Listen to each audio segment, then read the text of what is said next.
बिस्मिल्लाहिर्रहमानिर्रहीम। अस्सलामुअलैकुम व्यूअर्स। आज हम बना रहे हैं अपने घर में मज़ेदार और चटपटी बीफ बिरयानी। आप लोग इसको अपने घर पे ज़रूर ट्राई करिएगा, ये बहुत ज़्यादा मज़ेदार बनती है। इसके अलावा अगर मेरी वीडियोस पसंद आती हैं तो मेरे चैनल को सब्सक्राइब करें। तो चलिए आइए अपनी रेसिपी की तरफ चलते हैं।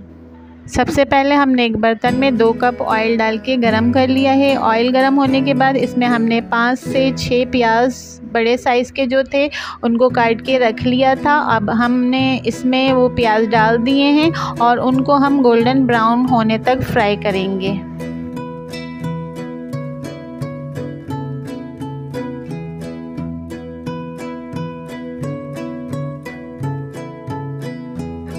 प्याज को फ्राई करते वक्त हम फ्लेम को थोड़ा लो रखेंगे ताकि ये जलने ना पाएँ। और अब ये थोड़ा फ्राई होना शुरू हो गए हैं। अब हम इनको थोड़ी देर और फ्राई करेंगे ताकि ये अच्छी तरह से गोल्डन ब्राउन फ्राई हो जाएं।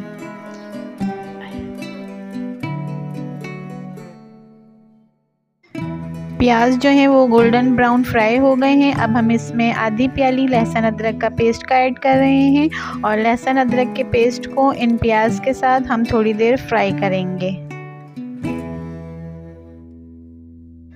लहसुन अदरक के बाद इसमें हम 2 टेबल स्पून कुटा हुआ गरम मसाला, धनिया पाउडर, हल्दी पाउडर, लाल मिर्च पाउडर और नमक का भी हम इसमें 2 टेबल स्पून ऐड कर देंगे और थोड़ी सी हरी मिर्च ऐड कर देंगे। और इसमें इन सबको डालने के बाद इसको हम अच्छी तरह से थोड़ी देर फ्राई कर लेंगे।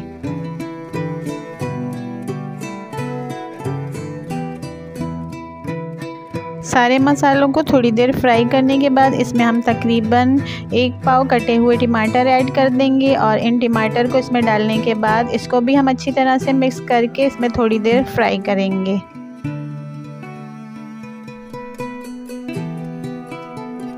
थोड़ी देर फ्राई करने के बाद अब हम इसको कवर कर देंगे ताकि टमाटर अच्छी तरह से गल जाएं और ये अपना पानी छोड़ दें।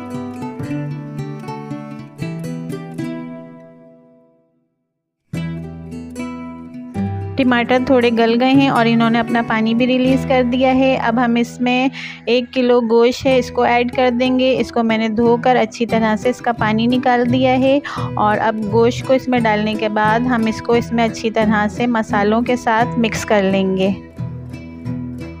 और गोश्त को हम इन मसालों के साथ 1 से 2 मिनट तक थोड़ी देर फ्राई करेंगे।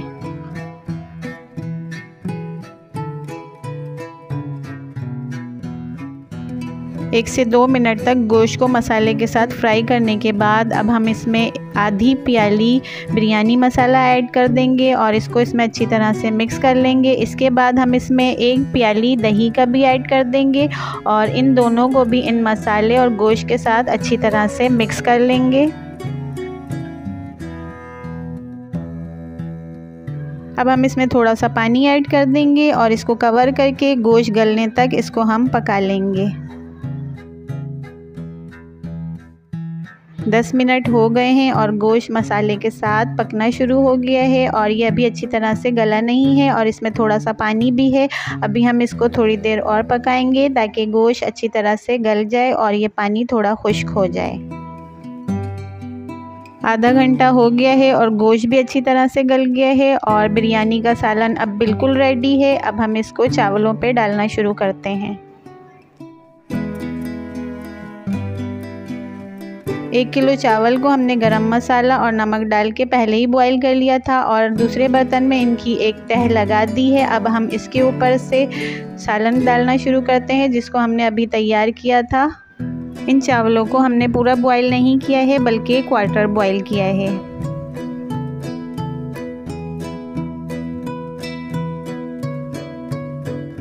चावलों के ऊपर सालन की एक तह हमने डाल दी है और इसके ऊपर से हम हरा पुदीना बिल्कुल ताज़ा इसके ऊपर डाल देंगे और थोड़ी सी हरी मिर्च भी इसके ऊपर डाल देंगे और इसके ऊपर से हम चावलों की दूसरी तह डाल देंगे और इसी तरह से हम चावल और सालन की तह लगाते जाएंगे।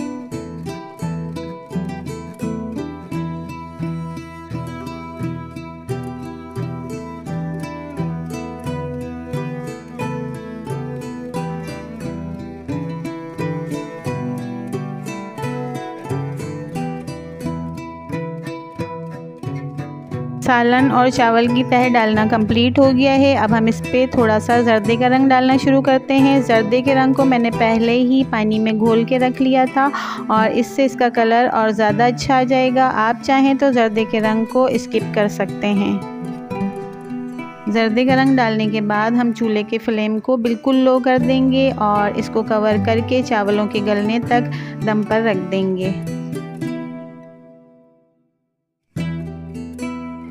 10 से 15 मिनट के बाद हमारी बीफ बिरयानी जो है वो बिल्कुल रेडी हो गई है और चावल भी अच्छी तरह से गल गए हैं। अब हम इसको डिश आउट कर लेंगे।